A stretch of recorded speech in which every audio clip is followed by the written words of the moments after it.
Well, thanks for clicking on to the Thursday edition of Ogden's European Outlook. Pressure pattern across British Isles, as you can see here off meteoseal.com.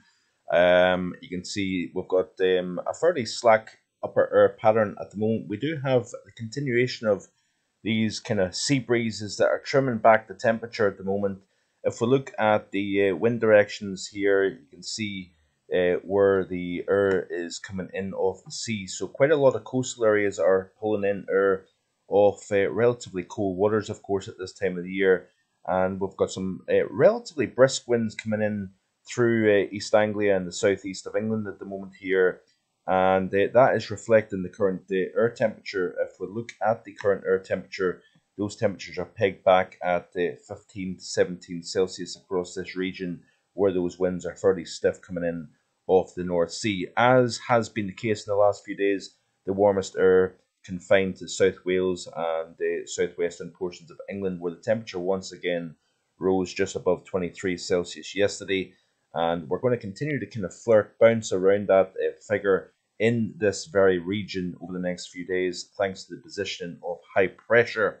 Speaking of high pressure, that is delivering very clear skies indeed across many areas of Western Europe at the moment here. We do have some weather to speak about across portions of northwestern Iberia, but further west, you can see here clear skies and the temperatures are responding in that strong late May sunshine. Northern portions of France and the majority of the British Isles is under clear skies, as you can see. And with those clear skies means we've got very little. In fact, we've got zero rain to speak about on radar as of just after 4 p.m. Thursday the 25th. And yeah, what a fine spell of weather to end spring and likely to take us into the early days of meteorological summer, of course. So those are the water temperatures here. So that's the reason why we're seeing temperatures pegged back at the coast, of course. Still only 9 Celsius in parts of coastal Scotland, but notice here that we're starting to see water temperatures into the mid-teens in, say for example, the mouth of the Thames estuary, for example, through the English Channel. We're talking about 12, 13 Celsius, 14 Celsius off the southwest coast, also across the south coast of Ireland as well. Those water temperatures are just starting to slowly creep up after the minimum, the annual minimum that you typically expect to see, of course, around about just a few weeks ago, we've seen the temperatures you kind of min out, so to speak.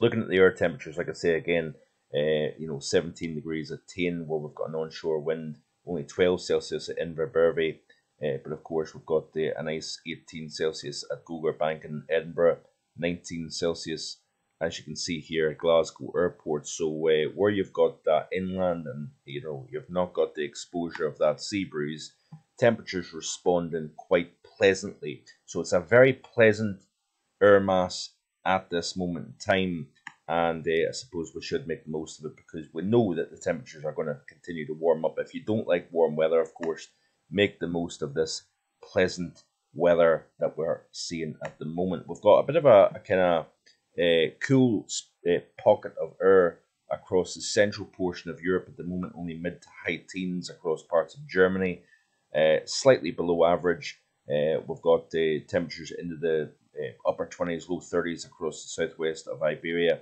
where I showed you the clear skies, of course. Still got that contrast across Scandinavia at the moment. We'll look at that in just a second because there is some relatively heavy snowfall across the upper fjords of Norway, thanks to a deep area of low pressure offshore. But we've got this contrast, 20, 21 Celsius, pegged back from, the 25, 26 that we were talking about yesterday afternoon. Nowhere near as warm here, still fairly cold across northern portions of the far north of Europe. Very warm across western Russia, as you can see here, even mid-30s towards the Caspian Sea. Some very, very impressive early season warmth here. Still warm across the Balkan region, or Baltic region, should I say, and into the Balkans. We've got temperatures kind of now starting to notch up somewhat. So I'm sure folks here will be pleased to see that, of course. Looking at the, this is the overview chart of the ECMWF. So this is off Weatherbell our weather charts. Yeah, I always manage to muck up my words. I do apologise. It does frustrate the life of me. It probably frustrates you, but even frustrates me more. But you can see here this area of high pressure, kind of the core of that high, centred to the west of Ireland, as you can see here. So therefore, we've got the modestly, averager at 850. Yeah, is that the best way to describe it? Possibly. Therefore, we're keeping the temperature threshold at bay at the moment. Relatively cool along the coast. Relatively warm, I suppose, in the areas closest to the center of that high. It's keeping our weather settled, dry, calm. We've got those ongoing showers, thunderstorms across the Mediterranean basin, southern portions of Europe, up the eastern side of Europe as well. There's that area of low pressure at 978 millibars just off the north coast of northern Scandinavia.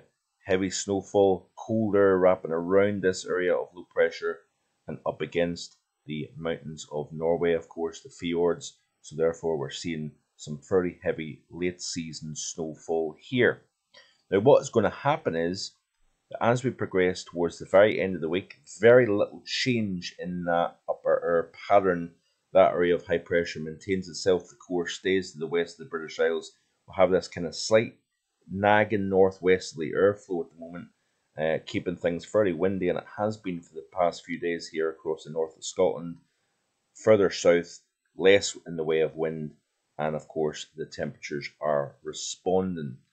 But as we progress through the overall weekend, that's when things get a little bit different, a little bit more interesting, I suppose, if you want to call it that.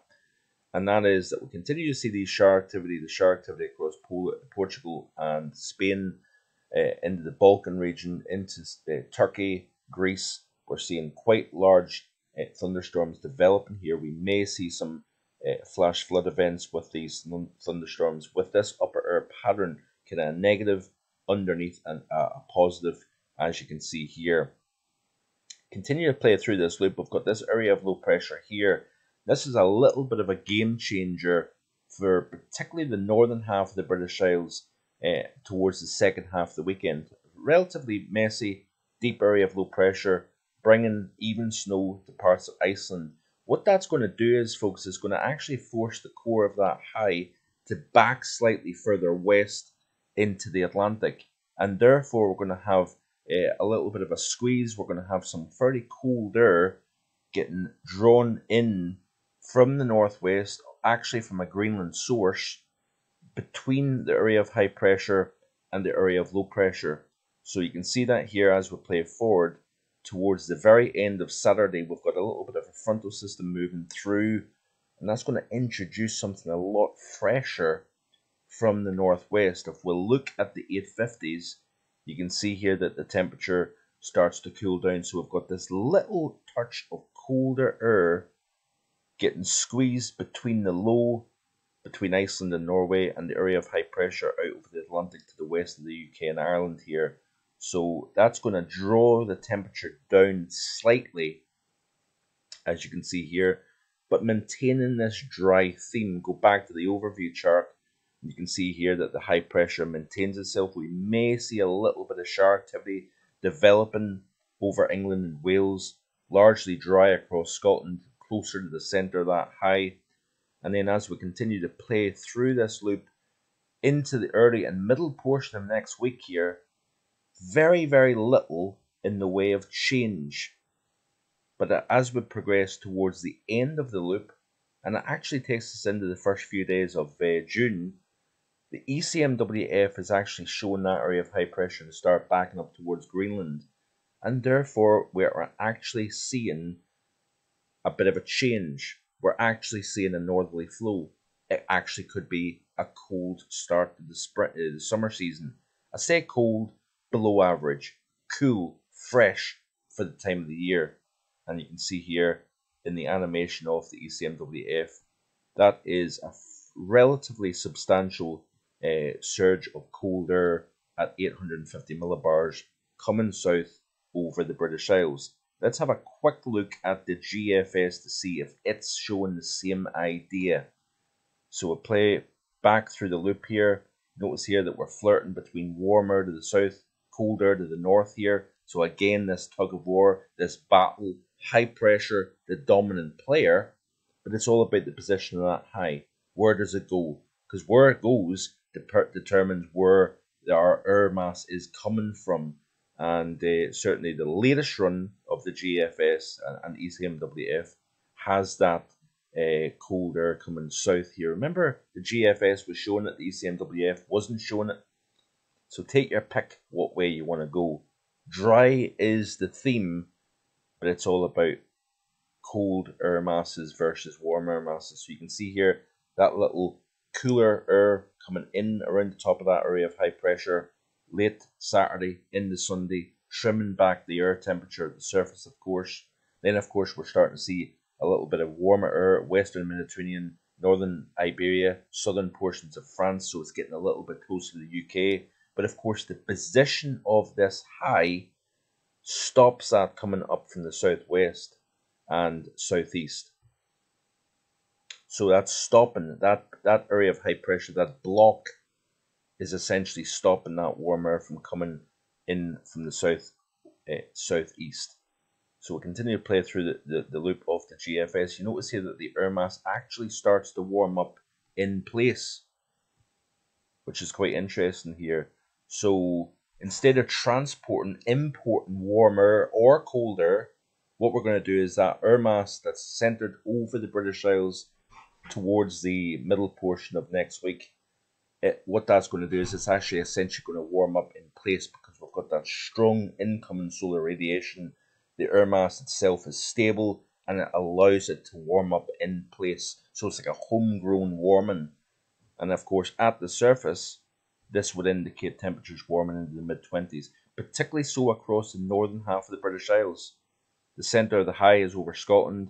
We've got winds coming in from the east, further south, a little bit less warm at 850, as you can see here across the south. But it's all about the devil in the detail, and it's going to be a continued watch. We just need to remain patient. But we're going to be seeing this battle between warm and cold. What wins out remains to be seen. Do you take the latest run of the ECMWF? Do you take the latest run of the GFS? Yeah, it's all there, and we just need to wait and see what the determination is. So thanks for watching. As always, do hit that subscribe button. Please like the video. Show YouTube that you're enjoying the content. Let me know in the comment section below what you think of the content as well. Enjoy the rest of your day. Hopefully see you again tomorrow with more. Bye for now.